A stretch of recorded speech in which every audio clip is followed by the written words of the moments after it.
Today, what I'm going to be talking about is it really worth it over time to mod your Nerf blasters? By and large, if you make your own, such as the Nerf Internet Community event where you saw people making their own out of PVC pipe, if something in there breaks, you created it, you understand what you did with it. What I'm talking about is the good old drop-in kits. As you can see, what's left of the Retaliator kit here. What you can see here are 2 Recons and an old Alpha Trooper. Now, if you're going to be modifying one of these blasters, you have to keep in mind that you're going to be putting more stress on the internals, unless, of course, you go Orange Modworks like I did on this guy, and you just go with metal for your internals from the Stage 2 kit for the Recon. Now, looking at these were blasters that I was trying to save. Like, this had a bad plunger tube when I first got it. This one was snapped right down here, where you see I did some JB weld to fix it. But in trying to make it stronger, in addition to that, I figured, hey, I've already got this open. I've got some stronger stuff I've done to it. I can go crazier with it. And, yep, started snapping things off. Now, I've only been doing this for about 4 months. Maybe less than that with the actual modding, where I started opening these things up and doing things to them. But, as you can see, there's just sometimes, like the slam fire tooth, when I had a stronger spring in here, air restrictor out, so I took it out when I repaired the inner tube.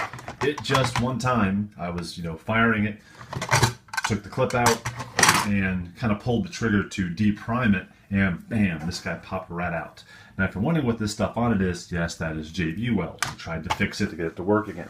Now, the slam fire bar is this little piece right here that kind of catches on the back of the front of the slide, and I guess it just didn't move far enough, and when this nice spring, bam, popped it, just took it right off.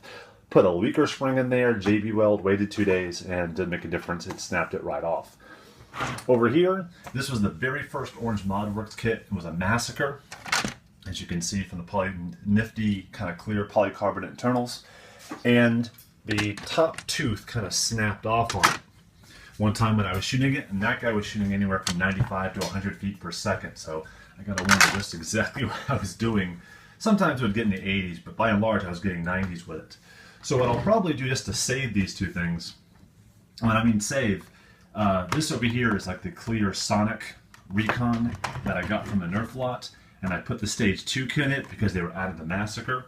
And unfortunately, because of the metal, the improved spring and the heavy metal plunger tube assembly was too much for the plastic catch. I should not have left that in there. But I could not find a metal catch like you'll see with this guy. I'll pull it out. And yes, the spring's missing, but it's here in the container. But what I'll probably do is I'm going to take this and put it in this kit over here. And when Orange Modworks sends me this new one here, I'll just slip it into here. So what's going to happen is the metal will come out of there, will go in there, and I can save those two.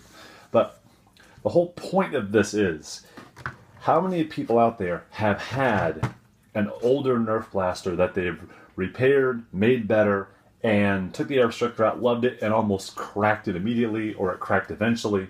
Was it worth your time? How much other paint had you done to it? What's the most expensive blaster? I mean, I've got all kinds of guys over here in the box that I'll be fixing eventually, but these kind of came broken, so I'm not too worried if something happens to them.